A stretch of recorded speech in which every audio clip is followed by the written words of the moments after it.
Halo, halo, apa kabar Anda semua? Semoga selalu dalam keadaan sehat walafiat. Kita ketemu lagi bersama Bung Rocky ya. Bung Rocky nanti siang itu rencananya pukul 14 Pak Mahfud MD bersama Ibu Sri Mulyani dan Kepala PPATK Ivan Yustiavandana akan melakukan rapat kerja dengan Komisi 3. Ini pasti ditunggu-tunggu lagi, apalagi kemarin Pak Mahfud itu melakukan jumpa pers dengan mereka dengan Ibu Sri Mulyani dan lain-lain itu. Pak Mahfud menyatakan bahwa tidak ada perbedaan antara data yang disampaikan oleh Bu Sri Mulyani dan Pak Mahfud MD. Nah, orang jadi bingung nih, apa sebenarnya yang terjadi gitu ya. Apa Pak Mahfud ini masuk angin atau Pak Mahfud sedang siksa ini, dan orang pasti nanti akan minta pertanggungjawaban Anda lagi. Kemarin Bupati Meranti di UTT, sekarang Anda udah jadi kawan Pak Mahfud masuk angin lagi kalau betul seperti itu gitu. Ya, kita mesti paham ada gium bahwa orang yang berubah-ubah pikiran itu artinya sedang mencari jalan untuk menyelamatkan diri itu. Kira-kira begitu kan. Aha. Tetapi dalil ini hanya berlaku bagi mereka yang mentalnya pengecut. Ya. Begitu. Tapi Mhm. kalau kita lihat Mahfud kan mentalnya nggak pengecut. Ya, Jadi ya. kita mesti punya semacam cara membaca Mahfud. Kira-kira begitu. Belum tentu Mahfud akan bahkan berupaya buat bilang, Ya. ya aman-aman aja, nggak ada apa-apa itu. Hmm. Tapi ini juga umpan sebetulnya untuk memperlihatkan bahwa mengatakan dia nggak berbeda. Sebetulnya dia mau bilang ada perbedaan, tapi belum bisa saya buka sekarang perbedaannya. Hmm. Tuh. Tunggu aja Hmm. nanti berkelahi lagi di Komisi 3 misalnya. Hmm. Jadi sebetulnya nggak mungkin Mahfud nggak menghitung bahwa dia sedang investasi sikap politik. Kalau Yes. dia mencela-mencela, maka kita buat bukan sekedar sahabat Mahfud, ya, kita bilang kita bikin kuburan politik buat Mahfud. Kira-kira begitu. Kita gali aja kubur politik. Tapi Mahfud tetap saya anggap dia mampu untuk siksa dan menunjukkan kualitas dia sebagai politisi. Kalau saya nilai sebagai akademisi udah selesai sebetulnya. Hmm. Tetapi kita lupa selesai artinya dia akan tegak lurus dengan pendapat dia. Tetapi jangan lupa dia ada di dalam wilayah yang juga rentan untuk dipermainkan secara politik. Bagaimanapun dia menteri dengan kapasitas yang cukup mumpuni yaitu wilayah keamanan, hukum dan keamanan. Tentu dia berhitung itu. Tapi di atas semua kalkulasi itu Mahfud tetap sedang menabung ya politik nilai gitu, politik integritas. Untuk apa ya? Untuk reputasi dia ke depan. Kan nggak mungkin Mahfud balik-balik tiba-tiba jadi anggota DPR lagi atau jadi rektor UGM. Tetap di dalam pikiran Mahfud sebagai orang yang saya paham psikologinya, dia dia dia tahu kapan dia akan muncul dan kapan dia mesti sedikit menunduk tuh. Hmm. Tapi Mahfud selalu bangkit kembali, kira-kira begitu kan. Bayangin kalau kita anggap dari awal dia udah lemah waktu di PHK ya di PHK di Di P apa reshuffle, namanya itu di reshuffle. bukan waktu nggak jadi wakil presiden Oh, waktu waktu di presiden. PHP Ya, ya, ya, ya, ya, ya. Oh, PHP, bukan dan PHK itu, tapi kalau dia sudah jadi baru di PHK. Kalau itu waktu itu baru di PHP PHK. Pak Jokowi. Ya, ya, ya. Jadi kita tunggu aja nanti sejam 2 jam akan ada pertengkaran baru dan kelihatannya Mahfud siap untuk itu. Kan dia udah buka front, dia merasa oke siapa yang mau nantang oke akan dia memang dia udah hadapi. Sekarang tinggal kita lihat bagaimana psikologi Mahfud di depan Sri Mulyani yang juga bersiap-siap untuk menyelamatkan diri kan. Kan Ya, itu intinya kan. ya, ya. Nah, kalau kita bayangkan Mahfud tetap dalam posisi striker dan DPR sekarang terdesak. Jadi DPR mungkin menganggap nanti kalau ada Ibu Sri Mulyani dia mau adu dua orang itu ya nggak mungkin. Ya, ya, Mahfud ya. tahu cara menghindar dan Sri Mulyani juga orang yang temperamental. Dia juga bisa sedikit keras di situ. Tetapi yang terpojok kan memang Sri Mulyani. Karena selama ini Sri Mulyani nggak bicara apa-apa soal kualitas moral dia dan timnya itu di Departemen Keuangan. Jadi ada kala moral standing pada Sri Mulyani. Yes, oke. Jadi Anda ini melihat ini bagian dari taktik dan strategi sajalah, begitu ya. Jadi karena tidak mungkin orang seperti Pak Mahfud itu kemudian investasi yang sekian lama dia pupuk tiba-tiba hancur karena gara-gara ini saja gitu. Kalau kalau pertaruhannya katakanlah misalnya kursi di kabinet, mungkin ketika dia harus memilih, Anda yakin bahwa dia akan memilih untuk keluar dari kabinet gitu. Ya, saya bayangkan, Mahfud juga berhitung, bisa-bisa ada kecelakaan politik dalam 2 minggu ke depan. Mhm. Sehingga seluruh persiapan pemilu harus dibayangkan belum lengkap atau batal atau apapun istilahnya. sehingga elektoral politik berhenti, maka Mahfud akan masuk di dalam persaingan yang ekstra elektoral di luar sistem elektoral, entah sebagai tokoh penyelamat bangsa atau bahkan calon independen, tiba-tiba ada tuntutan itu. Jadi kita ada di dalam upaya untuk membaca Mahfud membaca apa sebetulnya. Sementara kita mau membaca Mahfud. Jadi kita sedang membaca cara Mahfud membaca dirinya tuh. Kira-kira begitu kan. Oke. Nah, tetapi dengan situasi semacam ini, dengan sikap Mahfud yang orang kemudian bertanya-tanya apakah dia masuk Amin, apakah dia berubah, itu kan semakin mengkonfirmasi bahwa ya beginilah pemerintahan Jokowi itu, seperti itu. Kan orangnya harusnya tidak ada kata lain, ada orang seperti Mahfud itu didukung penuh. Itu kan yang harusnya yang muncul ucapan dari Pak Jokowi kan seperti itu, Bung Rocky. Ya itu yang kita lihat dari dulu, kita anggap bahwa kalau Jokowi yang ngomong itu nggak ada yang benar. Bukan sekedar nggak ada yang benar, memang dia nggak ngerti apa yang dia omongin. Kan kosakatanya terbatas kan, dukung penuh, saya setuju. Kan cuma itu kan, lakukan sesuai dengan undang-undang. Jadi semua ucapan Pak Jokowi itu memang nggak ada poin.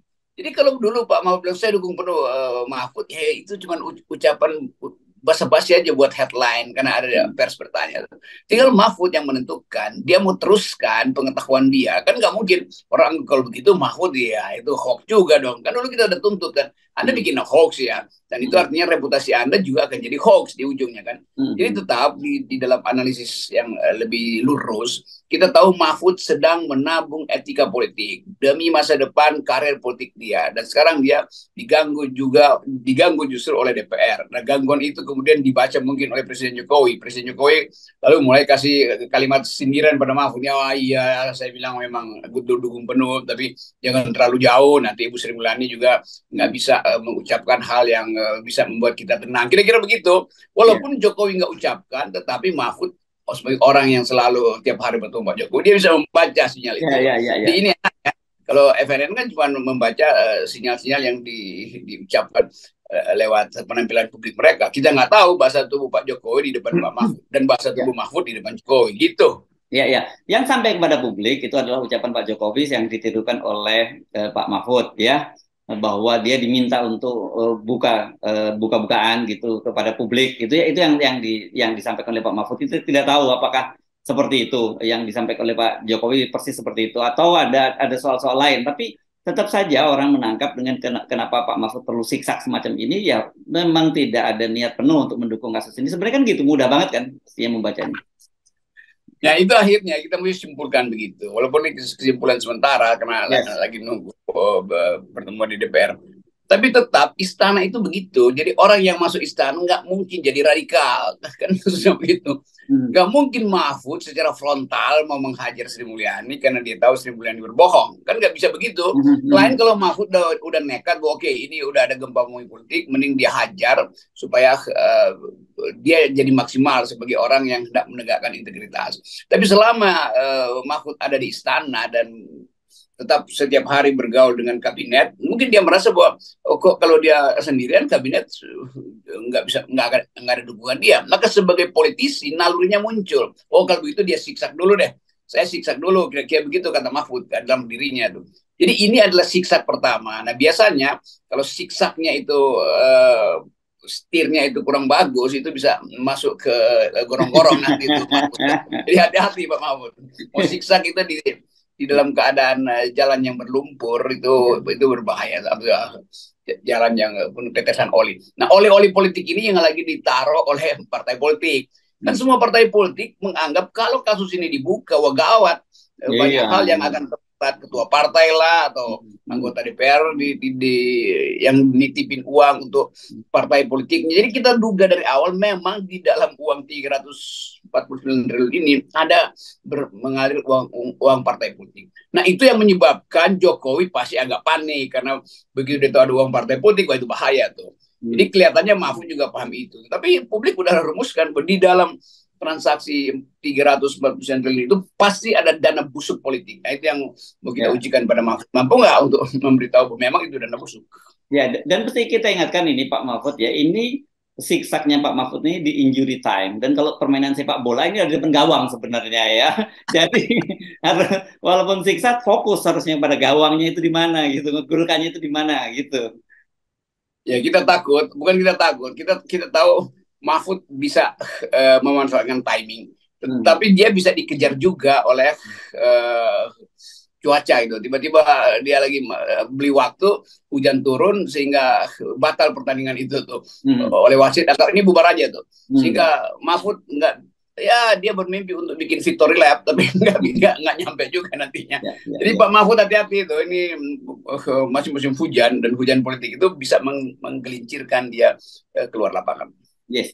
Dan perlu kita ingatkan pada Pak Mahfud ya, bukan hanya Anda yang bikin sahabat Mahfud, tapi ada ratusan profesor dari berbagai perguruan tinggi yang mendukung Pak Mahfud untuk menuntaskan ini. Netizen yang luar biasa dan sebagainya.